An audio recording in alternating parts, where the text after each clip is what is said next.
પાદરાના સાદરા ગામેથી 9 ફૂટ લાંબુ મહાકાય અજગર પ્રાણી જીવરક્ષક સંસ્થા અને વન વિભાગની ટીમો દ્વારા રેસ્ક્યુ કરવામાં આવ્યો હતો। હાલ ચાલી રહેલી વરસાદની ઋતુમાં સરીસૃપો રહેણાંક વિસ્તારોમાં આવી ચડતા હોય છે અને જેના કારણે લોકોમાં ભારે ફફડાટ વ્યાપી જતો હોય છે।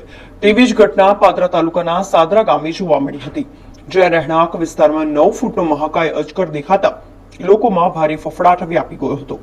સમગ્ર ઘટનાની જાણ પાદરા પ્રાણીજીવ રક્ષક સંસ્થા અને વન વિભાગની ટીમને કરવામાં આવતા પ્રાણીજીવ રક્ષક સંસ્થાના સંચાલક રોકી આર્ય, પ્રવીણ મહાજનની ટીમ તેમજ વન વિભાગની ટીમો દ્વારા અજગરને રેસ્ક્યુ કરવાની કાર્યવાહી શરૂ કરવામાં આવી હતી, જ્યાં અજગરને સહી સલામત રેસ્ક્યુ કરી પાદરા વન વિભાગ ખાતે લાવવામાં આવ્યો હતો।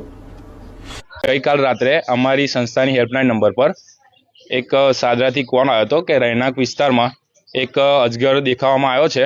તો ત્યાર પછી મારી સંસ્થા અને વન વિભાગની સંસ્થા અમે બંને સાથે મળીને અજગરનું રેસ્ક્યુ કરીને વન વિભાગને સોંપી દીધેલ છે।